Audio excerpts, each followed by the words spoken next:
are soft, smooth, red. It's got a zebra on it. It says, this wine can be easily enjoyed on its own. You don't need to pair it with food, apparently. Hey guys, it's Jade from Boho Bookworm, and I am freezing cold. It is winter in South Africa, and it's horrible. Don't like it. I'm missing the Philippines and exotic warm beaches. I recently went onto Instagram and Twitter, and I asked you guys in polls what videos you want from me next, and the majority of you are really interested in my currently reading videos, which is kind of what I always do. So I was a little bit surprised that you just wanted the same kind of content, but you do. It's been about a week and a half to 2 weeks since I've done a video, but unfortunately I am still pretty much reading the same thing. Woman Who Run with the Wolves by Clarissa Pinkolo Estes, and I am struggling with it, guys. What amazes me is I do have a fondness for spiritual books, and this book on Goodreads has over 32,000 ratings with an average of a 4.16 star review out of 5, which is good, but I'm just not connecting with it like I usually do with spiritual books. And I really felt like right now I'm in a stage in my life where spiritual books would mean more to me because of everything I've just gone through, but clearly not. It's beautifully written, I can give it that, but so I've been reading this for about 2.5 weeks now, and I'm on page 38. It's incredibly philosophical, but whimsical, and it's all based off of these fairy tales. Not fairy tales, like folklore stories. Some of the things that this woman says is interesting and enlightening, but then again, she also just repeats herself so much. So this whole book, like, she'll do a story, and then, like, the story itself will be about, like, a paragraph from what I've experienced so far. And then she'll spend, like, 6 pages explaining that story in a million different ways, but basically saying the same thing. And it's the kind of book that you don't rush through. It is something you've really got to be in the mood for. Literally, this book screams everything that right now I could possibly want in a book. It's about women in general searching for their independence and finding their wild side. So every woman has this wild wolf inside of her. Of course, at this stage in my life, with what I've just gone through, I was definitely thinking that this would be perfect for me because I'm on the search for my independence and my dignity, and I just don't want to ever lose that again because I've fucking learnt my lesson. However, it's just not doing it for me. To put it bluntly, I'm disappointed. I mean, look, I'm busy looking at other people's reviews, and some are absolutely incredible, but then you get like this Grace chick whose review is just pfft. I agree with you, Grace. So that said, I need to pick up something else just to get back on track because I'm never without a book in my hands, and I've been carting this, honestly, piece of shit around with me in a bag, and it's bloody heavy. It's a chunky ass book, and I just need to put it down. I'm going to continue it, but very slowly, and when I'm in the mood to have that kind of la-di-da-ri wisdomy shit inserted into my life. So, I'm picking up The Perfect Wife by J.P. Delaney, who, as you know, is one of my all-time favourite authors.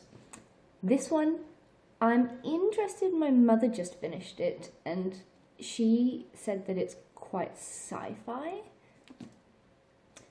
I believe it's about this married couple, but this woman wakes up with no recollection of her past, and this guy says that he's her husband and tells her that she had this horrific accident, but he brought her back because he discovered this really incredible new technology, and was able to give her all of her old memories and stuff back, but she's not sure if she can trust him. So this is, unfortunately, a very tatty, ruined, heartbreaking copy, because white wine was spilt on it. At least it wasn't red wine.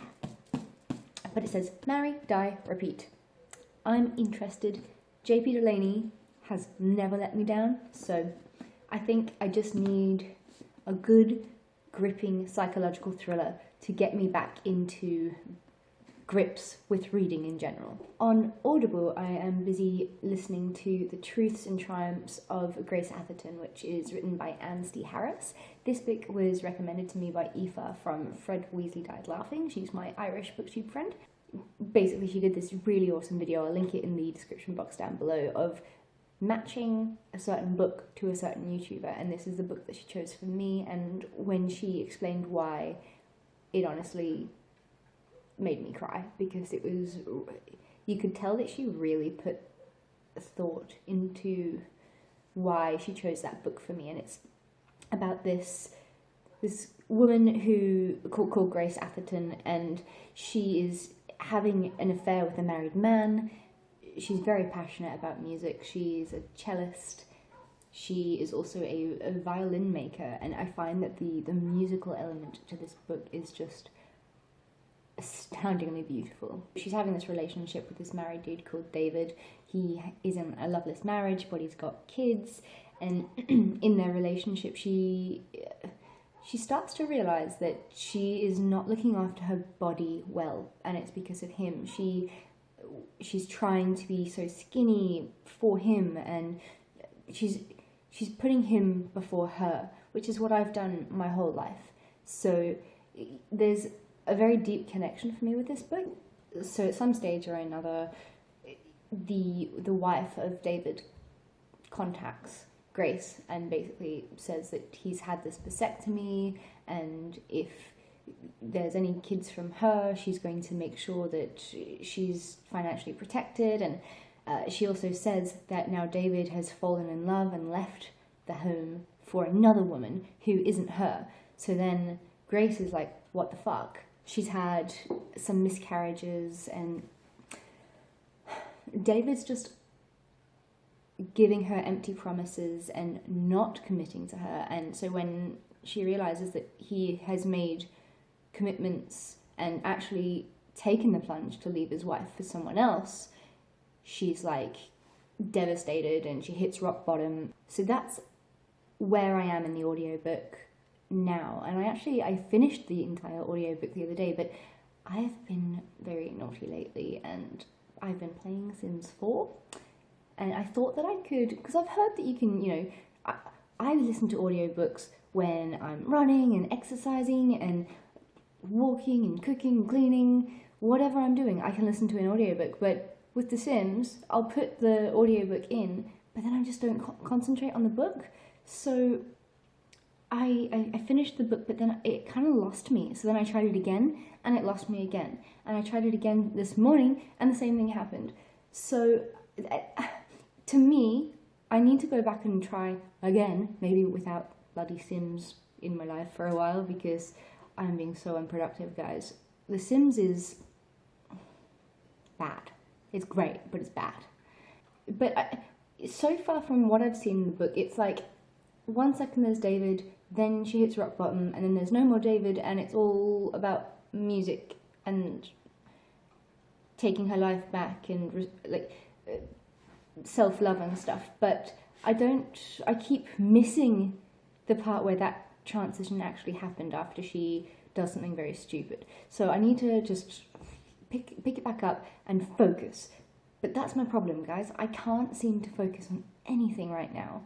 I'm busy doing NaNoWriMo, Camp NaNoWriMo, and at the beginning of the month it was great. I think I've gotten about 3,500 words in so far for my latest thriller novel that I'm busy writing, but the last couple of days I haven't written anything. Things are just like, I'm just feeling so unproductive, but this environment is just, I need out. I need my own place. I need my own space.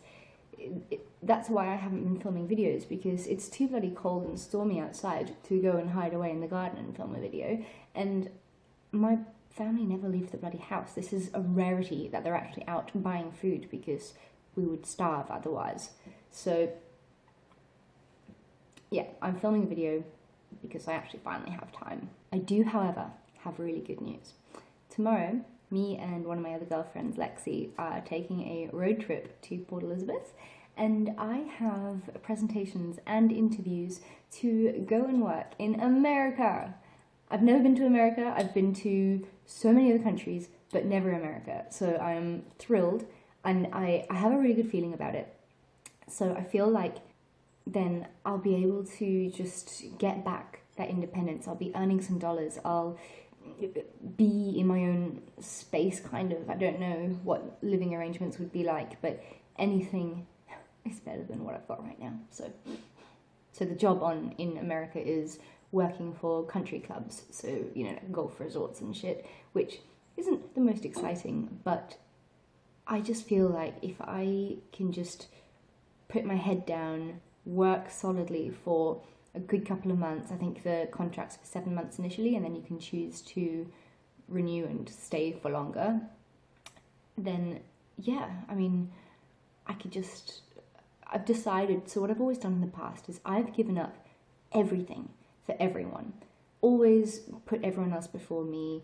I gave up my job, my flat, my furniture, everything to move to Australia. Lost it all.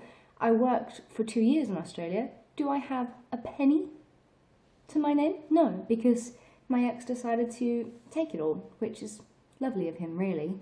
You know, like, he says things like, yeah, you know, you actually owe me so much money for this and that. And I'm like, well, actually, I was paying you back for the furniture that you are now probably shagging someone else in our bed. I was paying you back for everything. You know, we furnished that place from scratch, and obviously he paid for it because he knew that I didn't have that kind of money when he invited me to come and move in with him and live in Australia. But he's got that stuff now. And what do I have? I've got nothing. I didn't even have a car because I gave up my car. So it's a massive lesson learned. And I've decided, no matter what, even if I do meet someone again, which honestly, I'm not that interested. I just want to focus on me for now. And when I do finally meet someone, I want them to do the things that I've always needed in a relationship that I've never had or never gotten. It's such minor little things. I had a conversation with someone about it the other day, and it is minor stuff, but no one was ever willing to compromise. I always compromised and tried my hardest and gave up things and worked so hard, but I never got stuff back.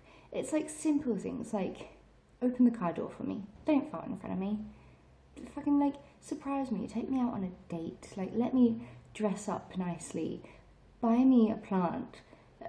You know, I've decided that at 28 years old, I thought that I was going to be married and have kids and animals and a house and stuff, and I don't have any of that now, but I'm never going to settle ever again, and I'm never going to rush into something again.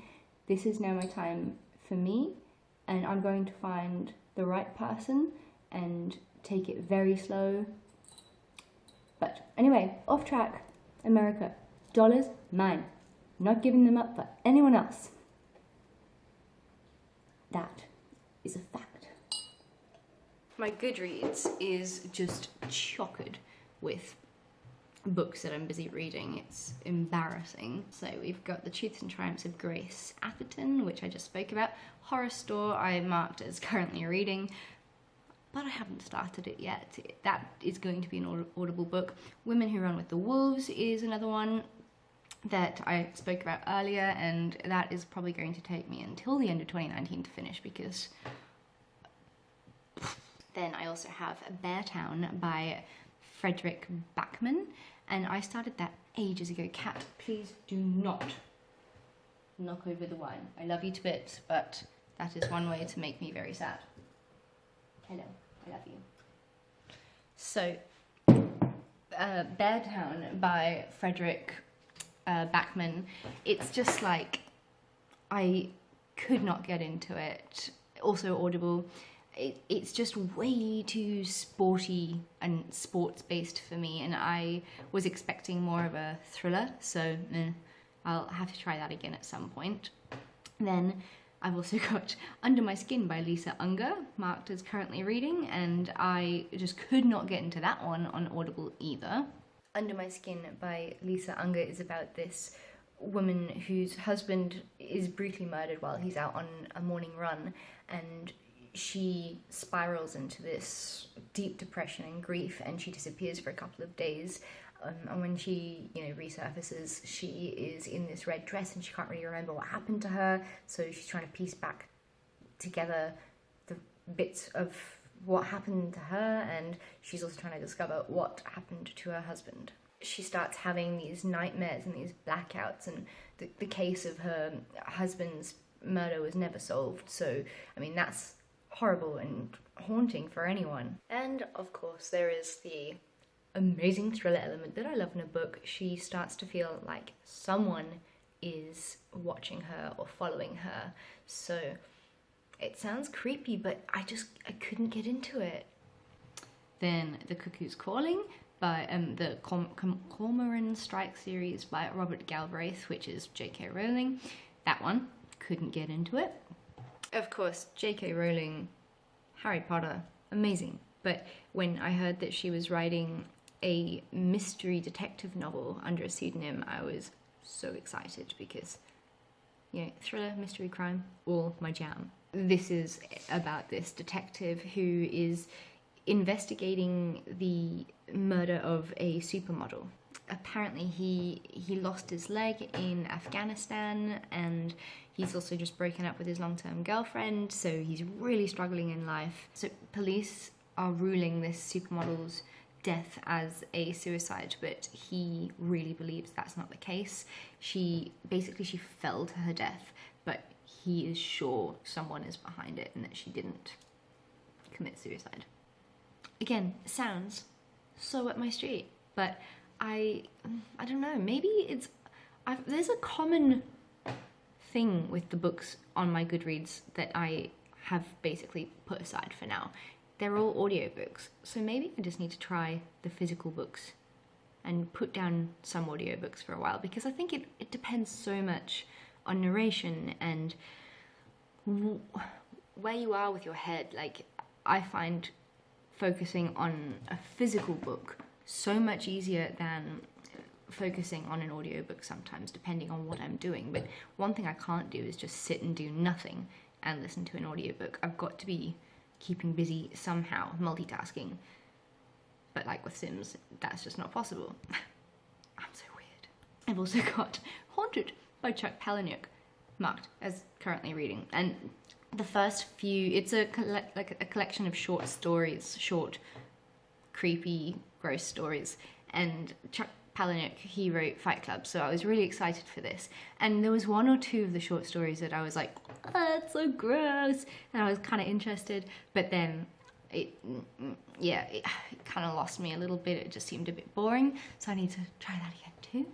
Then I've got Night Film by Marisha Pessel, marked as currently reading, and this is a book I'd been wanting to read for years. So I finally started a buddy read with it with someone who I've actually completely forgotten who it was, but again, couldn't get into it, and it's got raving reviews, and I'm trying to remember what it was about. I think it's like a famous director's daughter goes missing, but it's the format of the book is all in like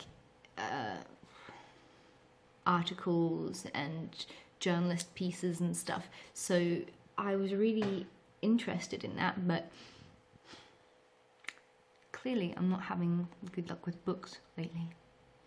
Then this one I cannot believe that I still haven't finished. Black Dahlia, Red Rose, The Crime, Corruption and Cover-Up of America's Greatest Unsolved Murder by Marie Pugh Eatwell. And this is like the true crime case of the Black Dahlia. So that I'm so fascinated in that case, but the book just kept losing me. So I'm a bad murderino. Then, also marked as currently reading, Braving the Wilderness, The Quest for True Belonging and the Courage to Stand Alone by Brene Brown. Like with Women Who Run with the Wolves, I really thought that this would be really beneficial for me, but no. So Brene Brown is a New York Times bestselling author. Something that really inspired me to pick up this book is that it says true belonging doesn't require us to change who we are, it requires us to be who we are. So I really like, I mean, that might sound so simple to many of you, but for someone like me who does suffer a lot with self-acceptance and confidence right now, yeah, that it just seemed like a book that I would thoroughly enjoy and appreciate. But this is my first Brene Brown book, and I've heard so many good things about her books and how wise and clever she is, but Braving the Wilderness, I find it so personal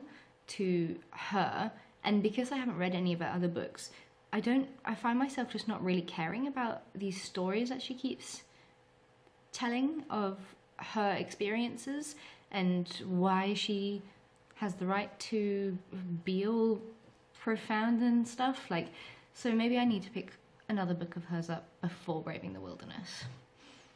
The last book that, finally, we've reached the end, guys. The last book is The Upstairs Room by Kate Murray-Browne, and I was loving this book years ago. I think I started reading it before I went to Canada, but I didn't bring it with because it was also quite a chunky book. Now I've actually got it, so I should actually finish it. Maybe I should do that.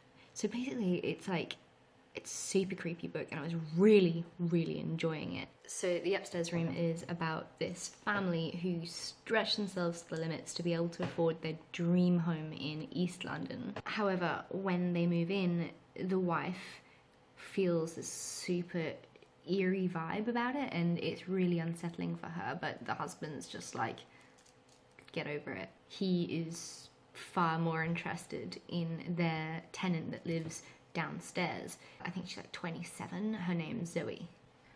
So considering that hubby is seemingly looking elsewhere, bastard, the wife decides to start investigating the house's history of the previous owners, what happened to them, and she also discovers on the walls the name Emily just written and scrawled everywhere. So she starts trying to figure out who Emily was and what her connection is with the house, and I was loving it. So I only had like 2 or 3 chapters left to go, and this thing has been in my Goodreads currently reading list for literally over 2.5 years, so perhaps it is time to pick that back up.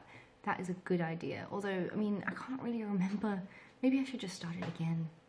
What would you do if you, I mean, a book from that long ago? Anyway, that is what is on my Goodreads list and that I am currently reading. A very massive pile of books. How many books are on your Goodreads list? Let me know in the comments down below, and let me know if you've read any of the books I just mentioned and if you think I should just give them another go. Talk to you soon, guys. Bye!